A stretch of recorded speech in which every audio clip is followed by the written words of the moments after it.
You think you can just walk in here? This level isn't for people like you. Out now. There was nothing accidental about it. The words were fired off like company policy crisp, calculated, meant to wound. At the granite check-in desk of Summit Heights Tower downtown, Chicago's glitziest address, Harold Mercer, head of night security, glared at the man across from him, arms crossed tight, judgment heavy in his posture. He didn't bother lowering his voice. He wanted everyone to hear the staff behind him, guests milling by the glass elevators, even the janitor taking a late break. His eyes locked on a man in an old windbreaker and faded jeans, face unreadable, quietly resolute. No luxury watch, no obvious status symbols. But what Harold couldn't know was that in less than 10 minutes, the man he tried to humiliate would be the very person who decided his fate and that of everyone on his team. Has a real-life moment ever flipped everything in seconds for you? Share your city below sometimes. Discrimination stories become stories that change a life forever. Let's rewind to how the whole thing began. Victor Lee entered through the revolving glass doors alone. No entourage, no suit, just a black hoodie and that steady gaze of someone who's faced this before. He moved quietly over the marble, sneakers barely audible, but the atmosphere around him rippled. When he reached the counter, 3 staffers awaited. Harold, mid-50s, security boss. Kelly Sanders, 28, receptionist, ponytail and a forced smirk. Miguel Torres, 25, arms folded, suspicion clear on his face. No one offered a welcome. No smiles. Just a silent, hostile scan, like he was a problem waiting to happen. I have a reservation, Victor said, voice even. Top floor executive suite. The name's Lee? Harold stared like he'd misheard. That's one of our most expensive rooms. Are you sure you're at the right building? Victor didn't acknowledge the dig. Instead, he slid over his ID and a matte black card. Harold pinched the card with 2 fingers, like it was contaminated. Strange, he muttered. This doesn't add up. Who gave you this? Kelly pressed a button on her side of the desk. Her voice cut through the air. Security to lobby possible unauthorized access to VIP suite. Might be fraud. Victor's face didn't move. His tone stayed measured. I'm only here to check into my room. Miguel snorted. Happens all the time people show off a fancy card. Fake names. Thinking we won't bother checking. Across the lounge, a pair of office interns from Los Angeles, Sophie Lynn and Jason Reed, started whispering. Sophie lifted her phone. I'm recording this, she murmured, nudging Jason. Louder now, posting this. People should see what happens in real time. Jason hit go live. We're at Summit Heights in Chicago, and something ugly is about to go down. Off to the side, Elena Ramirez, the youngest concierge, looked up from her monitor. Her gaze met Victor's. Something silent passed between them. Maybe a spark of recognition, maybe concern. Elena stepped forward, but Harold shot her a glare. He doesn't belong here, he barked. Victor silently pulled out his phone and tapped once. On the 39th floor, his executive assistant, Nina Trong, answered instantly. It's on, Victor said, voice barely above a whisper. Nina responded without pause. The system is ready. Harold, still toying with the card, raised his voice for effect. Seen this scam before? Someone comes in, waves a card, claims a suite, vanishes as soon as we call the bank. Not tonight.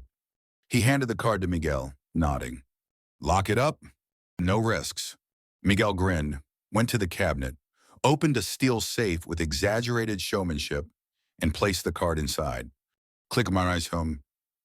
The safe closed with finality. Miguel jammed the safe shut, the echo ringing through the lobby. That's enough. I toss it. You're finished here, he declared, his grin full of smug satisfaction. Sophie's phone was still rolling, her voice incredulous. Did you see that? They literally just took his card. Jason edged in, voice firm. That's not just wrong. That's straight up theft. Show me the policy that allows that. Victor stood his ground, his voice almost calm. One day, you'll look back and realize this was the turning point you regret most. A memory flashed through Victor's mind years ago. After a sleepless flight, he arrived at a small Atlanta hotel. Wearing nothing fancy, just travel clothes and exhaustion, he handed over his confirmed booking. But the desk clerk had only stared him up and down, dismissing. People like you don't usually stay here. The man didn't even bother pretending he lied about a system error and told Victor to come back another time. That night, Victor slept in his car, but he spent those hours building the first outline of a plan, one that would eventually turn his luck and career around. Now, standing in a lobby that his vision had brought to life, Victor faced the same prejudice, the same old mindset, but this time, he had the power. Harold leaned closer, sharp and dismissive. Your booking is void. We don't deal with fakes. You're wasting everyone's time. Victor just nodded towards the people recording. Really, because it looks like your real guests are interested in how you handle this. The atmosphere tightened. A hush fell as every eye in the lobby turned toward them. Elena's jaw was set, her expression tense. Kelly snapped. You need to leave. Now. Victor met her eyes without blinking. Is that your call? Kelly, not backing down, replied. Absolutely. Unless you want us to bring in security. Harold gave a cruel smirk. Please, make a scene. See where that gets you. Victor's tone remained like ice. Don't ever speak to me that way again. Elena finally couldn't stay silent, her voice wavering but resolute. He's right. I saw his name in the system myself. Harold snapped. Say one more thing and you're out. 2. Victor calmly raised his phone, voice louder now. Nina, start the video log. Mark everything that happens from now. Nina replied instantly, her voice clear and professional. Already recording. All set. Jason pointed at the card, visible behind the safe glass. That says Victor Le VIP. He's the real deal. Harold scoffed loudly, throwing his voice across the room. Anyone can fake that. Especially people like... Victor cut him off, his voice razor sharp. Go ahead. Finish your sentence. So Sparti in Escadron de Seine in Arnhem. Harold's bravado faltered as the room pressed closer. Victor stepped forward, each word measured. You just made the biggest mistake of your professional life. Harold tried to stand tall, but his confidence was cracking. You think you can scare me? Victor's eyes never left his. No. But you're about to be very scared. The tension had the whole lobby silent. No one, not Harold or his team, realized what was coming next. Miguel, still playing tough, dangled the key to the safe in the air. This card now, it's company property. Until the bank calls us, you're not seeing it again. He grinned like he'd won. Behind him, the safe locked shut with a heavy clunk. But he had no clue what he just started. Victor stayed perfectly composed, his silence commanding more respect than any outburst. Harold, eyeing the growing crowd, tried to take control. You're just holding everyone up. Walk out, or we'll walk you out. That was when Kelly, empowered by her colleague's show, strode over and grabbed Victor's arm. Enough warnings. Time to go. The second she touched him, the room erupted gasps. Dozens of phones raised to record. Sophie shouted for her followers. She just put her hands on him, posting now this is happening live at Summit Heights. Jason's stream blew up with comments, the whole internet watching in real time. Elena, hands trembling, voice steady, stepped forward. You can't touch a guest. His booking is legitimate. Kelly spun around, eyes narrowed and voice sharp. Stay out of this if you care about your job. But Elena didn't even flinch. She stood her ground and looked at Victor, who hadn't moved a muscle, then took a deliberate step closer to him. I'm not going to cover for you, she shot at Harold. That was the instant Harold dropped his fake professionalism. He's running a scam, Harold hissed. People like him always think they can cheat the system. He tried to keep it low, but the venom in his words traveled at least 3 guests nearby caught every syllable. One older woman, raising her phone just a bit higher, muttered under her breath. Unbelievable. Are you hearing this? A man in a blue blazer leaned in toward Jason's live feed. Are you streaming this? Jason nodded, never breaking eye contact with his camera. At the center of the commotion, Victor stayed completely motionless. He raised his phone again. Calm as ever. Nina, escalate this. Log every word. I want the audit started now. On the other end, Nina's reply was crisp. Understood. Timestamps rolling. Should I call Mrs. Owarnosis? Carter Hemmerderman, 101. Victor's voice was icy. Wait 1 minute. That was when Miguel leaned over the counter, voice booming for everyone to hear. You're a fraud. Man, you think flashing a card gets you in, go back where you came from. The lobby filled with whispers, shocked faces, and a rising wave of murmurs.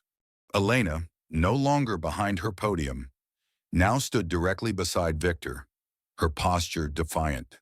I've worked here 3 years. Every time someone like him comes in, confident but low-key, you treat them like criminals. Harold's stare grew dark.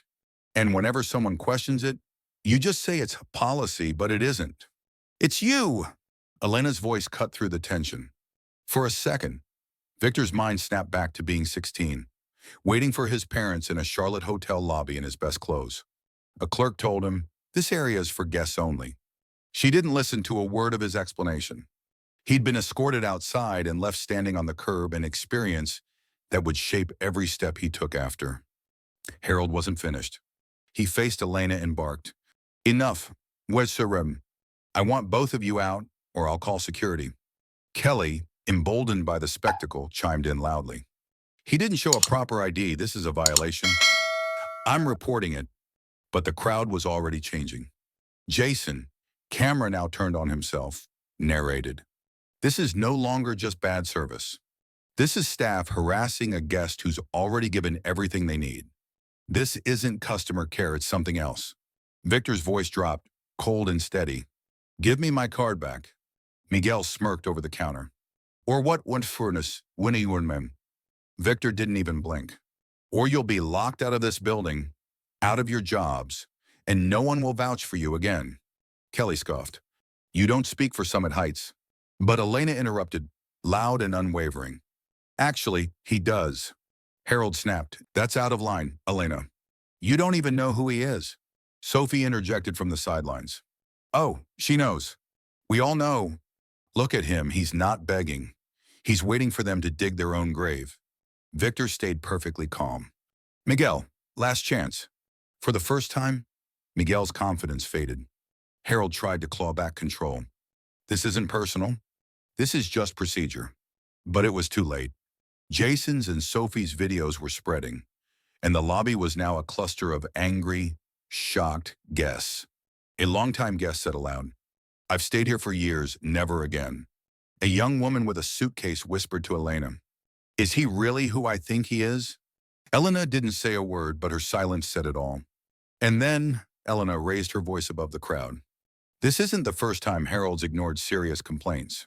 I've reported 3 just last month, 2 from women of color. All dismissed. Harold's cheeks burned. That's not true. Jason swung his camera to him. You sure about that? Victor surveyed the room. Every phone raised, every guest riveted. He spoke loud enough for all to hear. Your days of running this place, however you want, they're over. Harold's last-ditch move. Fine. If you won't leave, I'll call the police. Victor's lips curled in a faint smile. Please do. For a heartbeat. Harold hesitated for the first time. He saw something behind Victor's eyes that shook him, not fear, but power, silent and absolute. Guests, one by one, began positioning themselves between Victor and the desk. They didn't know his name, but they knew enough. One woman rolled her suitcase right into Kelly's way. Another man unplugged his charger and stood beside Elena. Jason, still live, panned across the growing line. Look, they're standing up for him now. In the center, Victor took a single step forward and declared, This entire lobby is mine. The words weren't shouted, they didn't need to be. Suddenly, Miguel's cocky smile faltered. Kelly stared at her shoes, and Harold blinked. Lost. For one beat, silence ruled and the whole dynamic shifted. Harold slammed the intercom, his voice echoing across the lobby. Attention all staff. Alert unauthorized individual in the main hall. No contact, repeat. Do not engage with this guest. For fraud alert. The announcement dropped like a weight, leaving the air heavy with suspicion. Victor didn't move a muscle, but the guest stiffened. From the corner, Sophie's voice rang out, furious. He's not a fraud, and we're capturing everything. Her hands shook, not with fear, but outrage as Jason's live stream soared past 2,000 viewers. Comments flooding in. That's theft. How can this happen in a place like this? A mother gripped her daughter's hand and stepped away from the check-in line, whispering, "They'll regret this." Meanwhile, Kelly, visibly rattled but still sticking by Harold, grabbed Victor's arm and pulled him toward the door.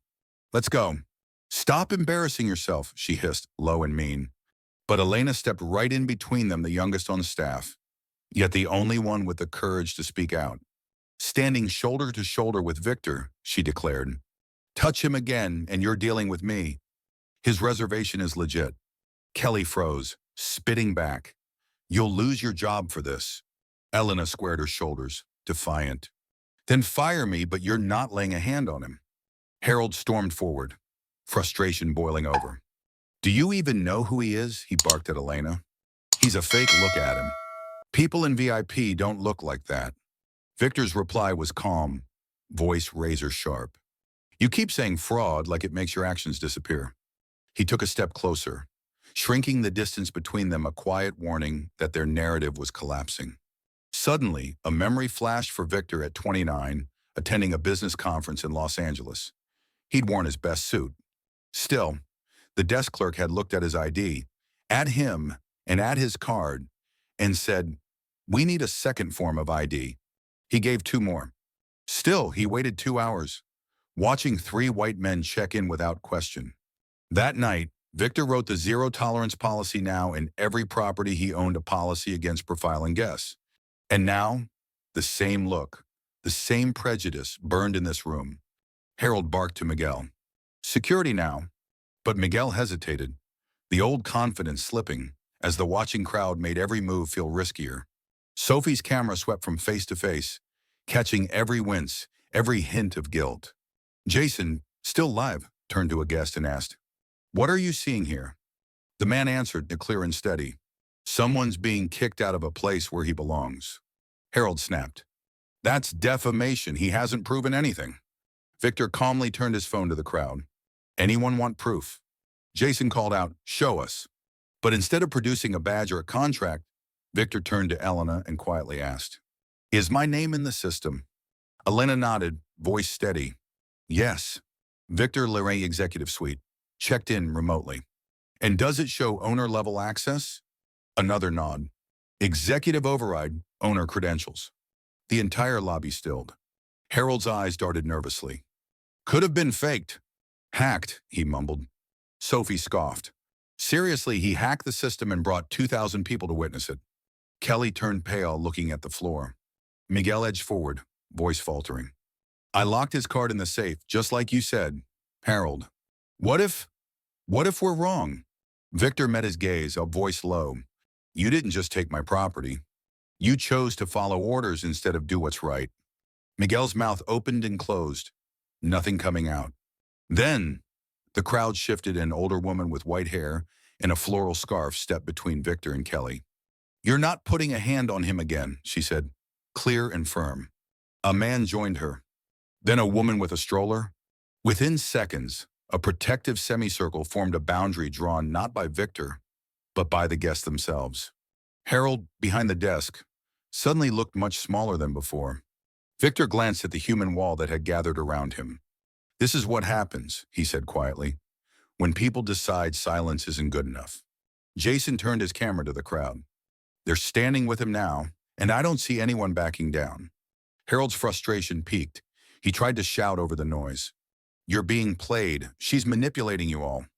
Then, Miguel, still gripping the intercom, whispered, but the speakers blasted it for everyone to hear.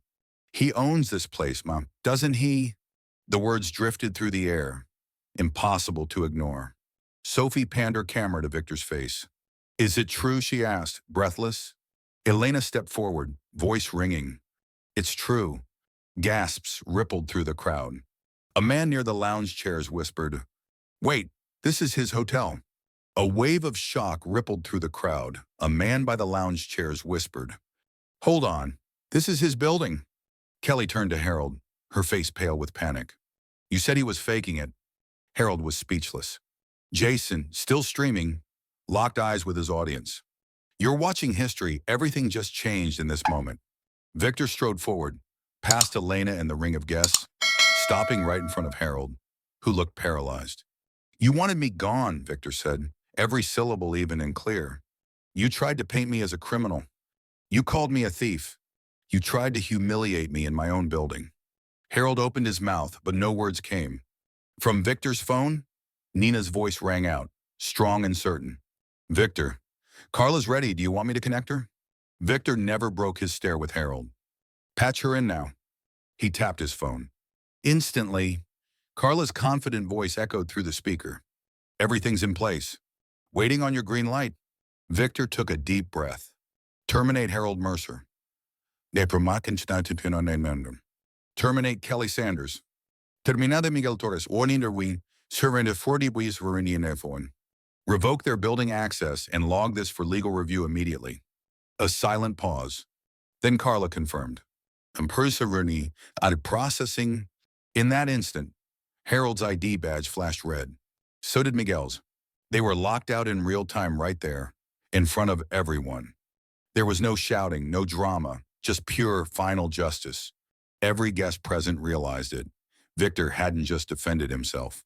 In less than 10 minutes, he had flipped the entire power dynamic upside down. What would you do if you saw something like this? Drop your thoughts below. Harold stared at his access badge, as if betrayed by his own credentials. Miguel's face went gray as his badge locked him out. Kelly clung to the desk like it might save her job, but she was already adrift. The entire atmosphere shifted. What had felt like a place of intimidation now buzzed with a new kind of energy. Elena, no longer the timid concierge, stood tall next to Victor, her voice clear. They're gone. They don't speak for Summit Heights anymore. Harold exploded in outrage. This is illegal. You can't do this. It's not how anything works. He spun to Kelly, desperate. Call corporate, get someone, anyone on the line. But Kelly's hands shook as she tried her phone. It's locked. I'm locked out, she whispered, panic written all over her face. Everything's gone. Miguel started for the safe, as if to recover Victor's card, but Elena raised her hands sharply. You're not allowed near guest property anymore. Step back. Miguel froze, then slowly retreated. Harold, his embarrassment boiling over, turned and spat. You think this circus makes you a leader? You just wanted to embarrass us. You'll get sued for this.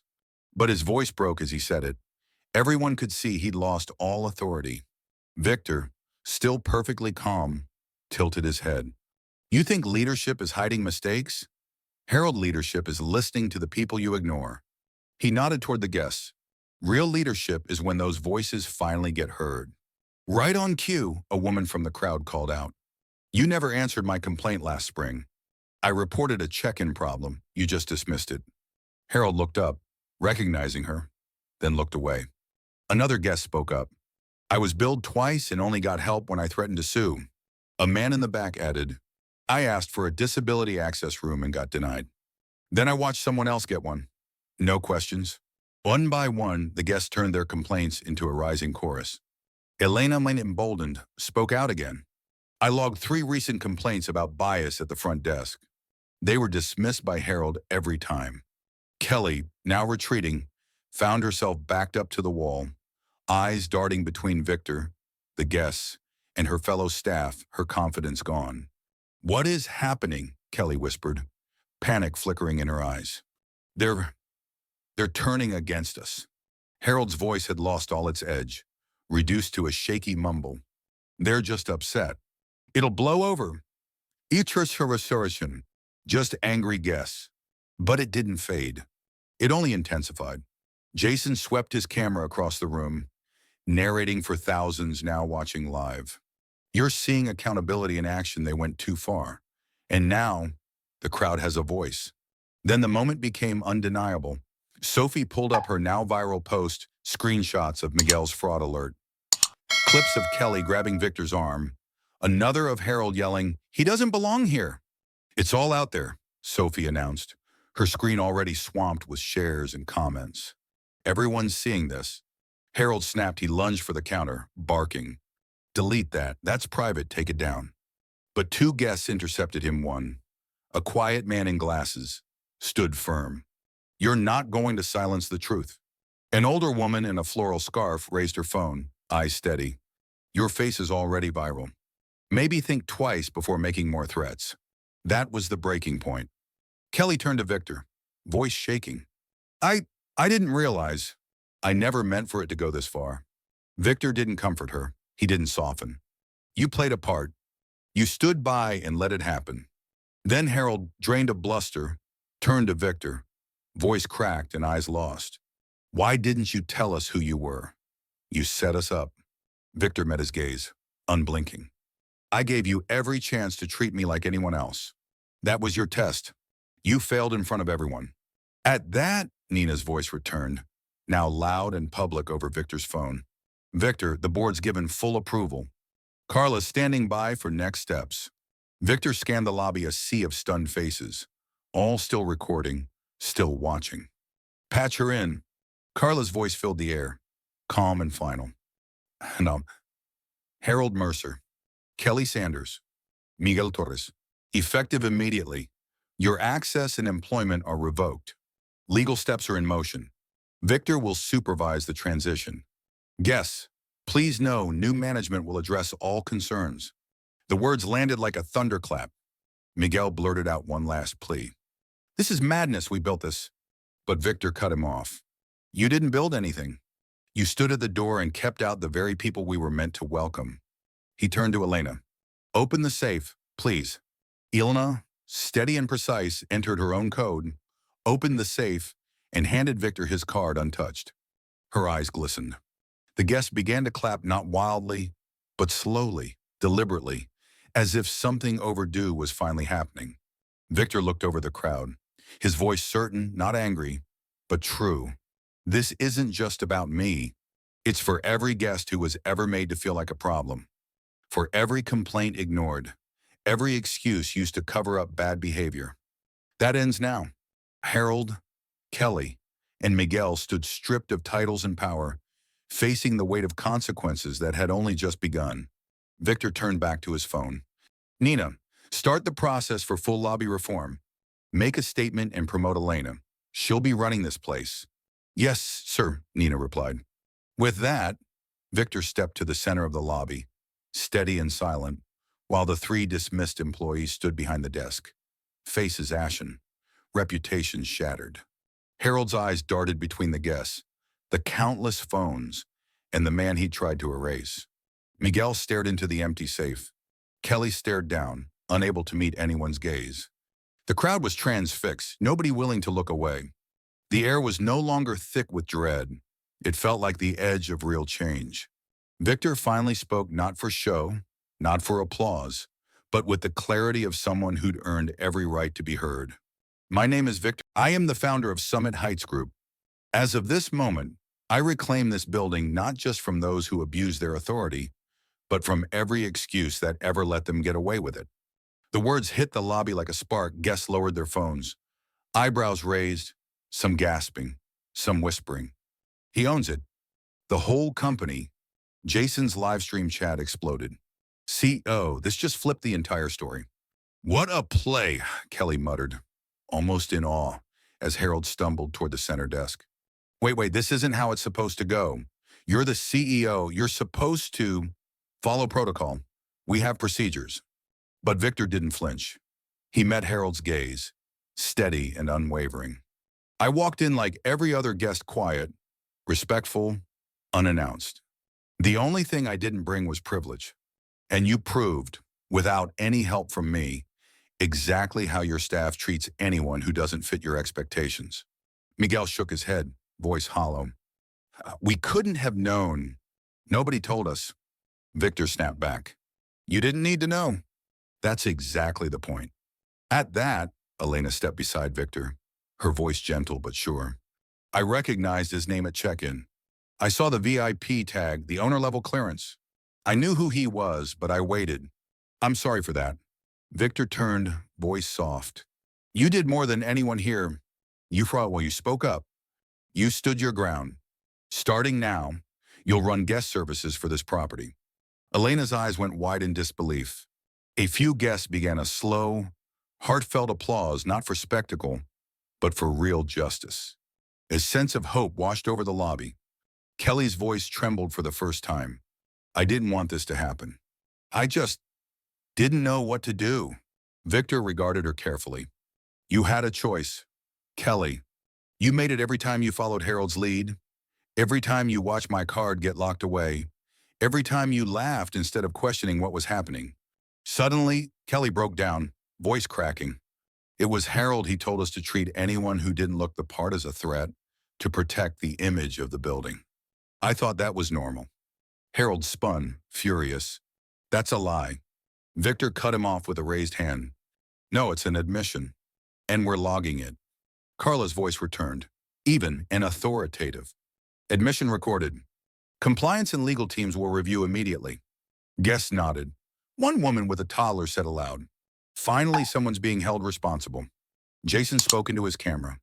He didn't just fire them, he exposed the whole broken system. Miguel's voice was barely a whisper. What happens to us now? Victor replied, crisp and final. Formal termination. Your names are flagged across our hiring network. No future employment with any Summit Heights property. If we uncover past misconduct, further action will follow. Harold stared in shock, the realization dawning. All this just to prove a point. Victor's answer was ice cold. No, all this because I'm tired of people like you deciding who deserves respect. Sophie called out from the crowd. They tried to erase him. Now he's rewriting the whole playbook. Victor stepped aside, letting Elena behind the desk. Reset the system. Suspend every pending reservation flagged under Harold's ID. Contact all affected guests and offer compensation. Elena's hands moved quickly, confident and empowered. Victor turned to address everyone. If any of you were mistreated here today or before, our team will be stationed in the lobby. Direct lines open for complaints, no canned responses, no PR spin, just real answers within 48 hours. The room hummed not with chaos, but with the clarity of real change. An elderly man tipped his hat, voice thick with gratitude. Thank you for standing your ground. Victor nodded. I've walked away too many times. That ends here. Carla's voice broke through again. Media is picking up the story. Social channels are circulating the footage. Narrative is building, but you're in the driver's seat. Victor nodded firmly. Let them talk. Let the public see what accountability looks like when a company does more than just apologize. He turned back to the trio.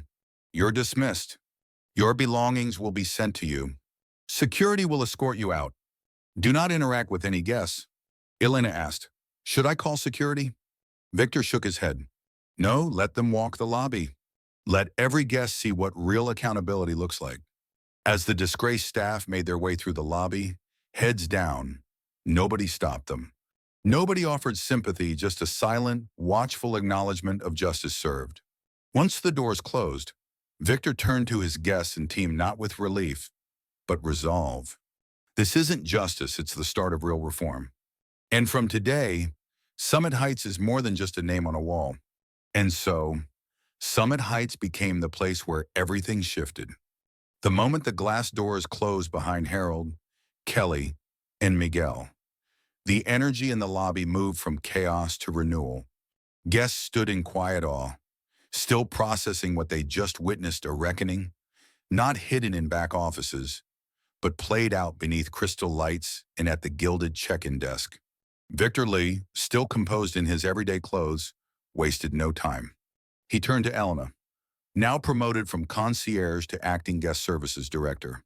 Initiate the reform plan. Start with the highest priority. Elena, newly confident, nodded once and moved fast, shutting down old reservations, disabling accounts tied to the fired staff. Done, she confirmed. Victor called up his phone. Nina, send the internal alert. Notify compliance, diversity, ops, and legal. I want a complete audit of Summit Heights' last 18 months guest complaints, staff actions, any signs of cover-up. Nina's response was instant, already underway. The media's circling, but your voice is the headline. Carla's prepping the rollout. Guests approached Elena, hesitant at first, some quietly offering thanks. A woman clutched her reservation slip, whispering, "Thank you, I was afraid to speak up before. Elena smiled. We're listening now. In one corner, Jason's live stream ticked up over 10,000 viewers, his caption reading, CEO cleans house in real time. True reform, no filter. Comments flew across the screen. Sophie, phone finally lowered, approached Victor. Should I keep sharing? Victor nodded. Only the truth. That's all that matters. Turning to the crowd, Victor's voice was clear. For years, Summit Heights promised inclusion, but empty promises don't mean anything if bias is allowed to hide behind policies. That ends today. He glanced at Elena again. Reassign all staff training. 72 hours everyone, from front desk to management, gets recertified. No exceptions, no excuses. As Victor finished, Carla's voice came through on speaker. Full reform plan approved. Media's asking for a statement. You're authorized to suspend regular operations for guest safety. Victor nodded.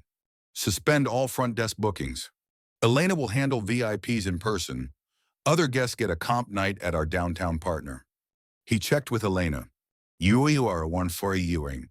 Tony, you okay with that? She smiled. Steady. Absolutely. Around them, guests no longer looked like bystanders, they were supporters. A man offered to help move bag. A couple passed out water. Where confrontation had reigned, community now grew. The lobby felt less like a battleground, more like the heart of something new. And then, Victor's phone pinged a compliance alert. He read the summary, jaw tightening. Harold didn't act alone. Carla's voice returned, urgent. We've pulled old complaint records. Harold falsified reports cases marked resolved were never even reviewed. There are emails between him and the former regional director. Turner, Victor's voice went cold. Turner left 3 months ago after HR flagged him. Nobody dug deeper because he was called old school. Nina chimed in.